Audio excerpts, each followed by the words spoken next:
करीब 108 मिलियन सालों तक धरती पर राज करने के बाद डायनासोर अपने अंत की तरफ बढ़े। तब सत्ता जिनके हाथ में आई वो थे मेमल्स। आज से करीब 650 करोड़ साल पहले तक, जब डायनासोर अपनी ताकत की नोक पर और जानवरों को डराया करते थे, तब ये जीव भी उसी जंगल का हिस्सा हुआ करते थे। लेकिन इनका अस्तित्व डायनासोर जैसे जानवरों के सामने कुछ भी नहीं था। इन्हें ताकत में जीत पाना भले ही इनके लिए असंभव था, लेकिन आने वाला भविष्य इनके नाम लिखा जा चुका था। दोस्तों, 6 करोड़ साल पहले उल्कापिंड से तबाही डायनासोर की मौत अपने साथ लेकर आई। कुछ जातियों ने तो मिनटों में ही अपना दम तोड़ दिया। बाकी बची 10% आबादी धीरे धीरे विलुप्त हो गई। तो चलिए दोस्तों, जानते हैं बाकी की 10% आबादी को किस दौर से गुजरना पड़ा और इंसान कैसे जन्मा। डायनासोर का अंत मेमल्स के लिए अब जंगल पे अपना ताकत स्थापित करने का था। जंगल की दुनिया में मेमल्स वो प्रजाति थी जो डायनासोर के टाइम से ही अस्तित्व में थी। आकार में छोटे होने के साथ साथ ये अभी के टाइम के चूहे के जैसे थे। देखा जाए तो दोस्तों, मेमल्स की शुरुआत इसी तरीके से हुई थी। इस स्तनधारी जीव ने खुद को हर एक परिस्थितियों में कैसे जिया जाए उस हिसाब से अपने आप को ढाल लिया था। फिर जब उल्कापिंड के टकराने के बाद महाविनाश का आरंभ हुआ, तब इन्होंने भी अपने कई साथियों को खोया, लेकिन ये अपनी प्रजाति को बचाने में सफल रहे। इस महाविनाश के कारण गर्मी पैदा हुई और उस गर्मी से बचने के लिए मेमल्स जमीन के अंदर रहना शुरू कर दिया। चूहे का आकार में छोटा होना उनके लिए लाभदायक बना, वहीं दूसरी तरफ डायनासोर का बड़ा आकार ही उनके लिए सबसे बड़ा विनाश का कारण बना। जमीन के नीचे रहते हुए मेमल्स को गर्मी से राहत मिली और भोजन के रूप में उन्होंने हर एक तरीके के कीड़ों को और जीवों को अपना शिकार बनाया। वहीं दोस्तों, अगर बात करें ऊपरी सतह के, तो वहां हो रहे वातावरणीय बदलाव सारे जानवरों को चुन चुन कर मार रही थी। उल्कापिंड के टकराने से उत्पन्न हुई गर्मी और धूल के वातावरण ने पृथ्वी को पूरे तरीके से ढक लिया, जिस वजह से धरती पे सूरज की रोशनी तक पहुंच नहीं पा रही थी। लेकिन सतह पर मौजूद गर्मी की वजह से बहुत सारे जानवर मारे जा चुके थे। कई सालों तक जब ये सिलसिला जारी रहा तो पेड़ पौधे पूरी तरीके से नष्ट हो गए। पृथ्वी का पूरा वातावरण हिल गया। सूरज की रोशनी न मिल पाने के कारण हमारी धरती धीरे धीरे ठंडी होती चली गई। लेकिन अभी तक डायनासोर की आबादी धीरे धीरे विलुप्त हो चुकी थी। बचे थे तो सिर्फ 5% जानवर। इनमें सबसे ज्यादा बचे हुए जानवर में मेमल्स के परिवार से संबंध रखते थे। महाप्रलय के थम जाने के बाद धूल के बादलों ने छटना शुरू कर दिया। धरती पर फिर से वातावरण ने सामान्य होना शुरू किया। इकोसिस्टम फिर से अपने पुराने रूप में आने लगा। इस दौर में मेमल्स की प्रजाति सिर्फ 5% में सीमित थी, लेकिन रेडियो एक्टिव रेडिएशन के चलते ये मेमल्स इवॉल्व होना शुरू हो गए, जिसकी वजह से कई नई प्रजातियों ने जन्म लेना शुरू किया। इस प्रक्रिया में लगभग 5.8 करोड़ वर्ष पहले बंदरों ने जन्म लिया। आपको बता दें कि शुरुआती बंदरों की बनावट, उनके शरीर की बनावट आज के बंदरों के मुताबिक काफी अलग थी।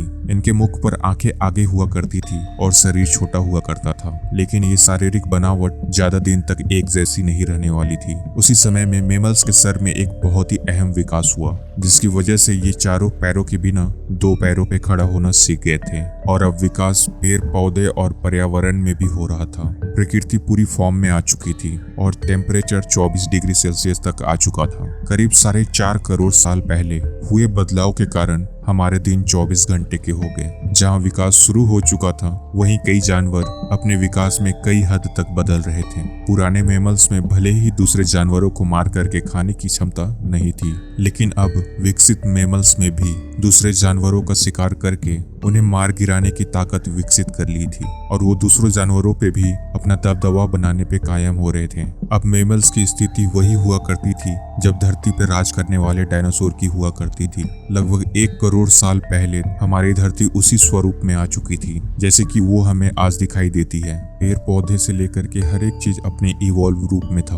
कहने को तो धरती पे सब कुछ था, लेकिन अभी एक प्रजाति थी जो धरती से गायब थी और वो प्रजाति आगे आने वाले टाइम में पूरे धरती के इतिहास को बदलने वाली थी। जी हाँ, ये प्रजाति थी इंसानों की।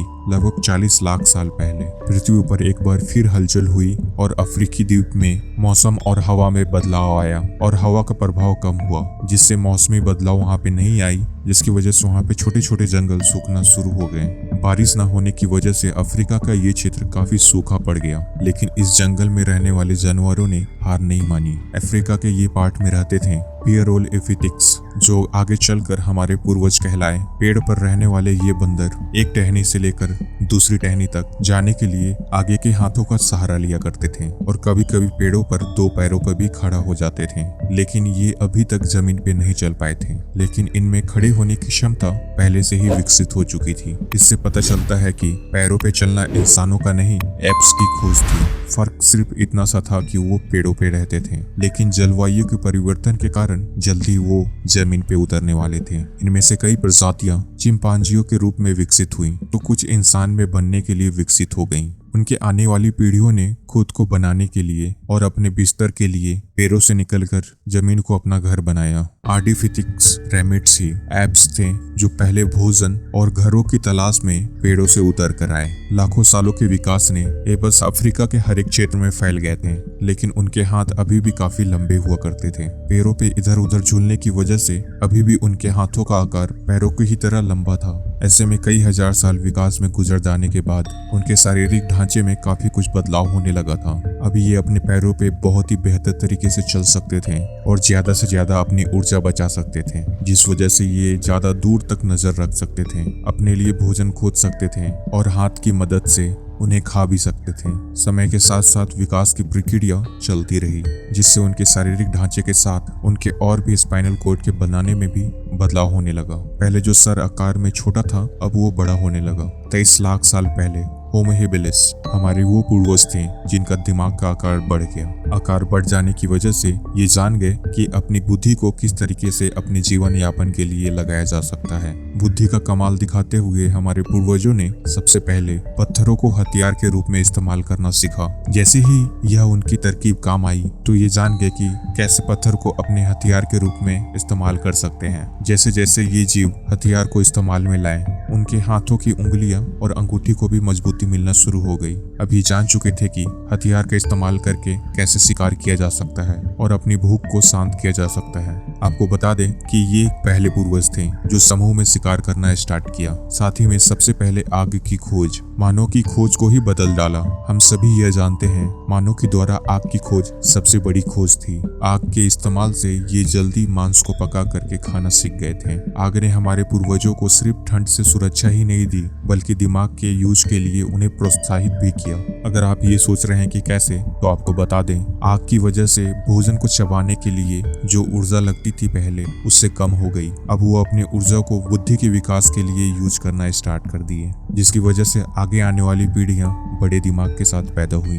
एक बड़े दिमाग के साथ लगभग 2 लाख साल पहले इंसान अपने आज के रूप में विकसित हो चुके थे। उनकी आवाज की नाली भी अलग ढांचे में विकसित हो चुकी थी, जिसकी वजह से वो अलग तरीके की आवाज निकाल सकते थे और अपने लोगों के साथ बात कर सकते थे। एक बार अपनी आवाज को विकसित करने के बाद अब इंसान अपने आवाजों को दूसरे लोगों तक पहुंचाने लगा और धीरे धीरे एक सामाजिक ढांचे में रहना सीख लिया था। हालांकि हम अपने आज के रूप में आ चुके थे, लेकिन कई महत्वपूर्ण आविष्कार अभी भी होने बाकी थे। अपने लिए एक समाज, घर और नगर का निर्माण करना अभी बाकी था कहने को। आज भले ही इंसान अपने एडवांस स्टेज पे है, लेकिन बता दे दोस्तों अभी भी विकास जारी है। मनुष्य आज भी बदल रहा है और उसका विकास जारी है। तो दोस्तों इस वीडियो से अगर आपको कुछ नया जानने को मिला है तो इस वीडियो को लाइक करके चैनल को सब्सक्राइब जरूर करें और अपने फ्रेंड्स और फैमिली तक इसे जरूर शेयर करें। ज्यादातर लोग लाइक और सब्सक्राइब नहीं करते हैं। हम इसकी इच्छा इसलिए करते हैं आपसे कि हमें प्रोत्साहन मिल पाए कि ऐसे ही इंफॉर्मेटिव वीडियो आप तक डेली पहुंचा सकें। बाकी इस वीडियो के अंत तक बने रहने के लिए दिल से धन्यवाद।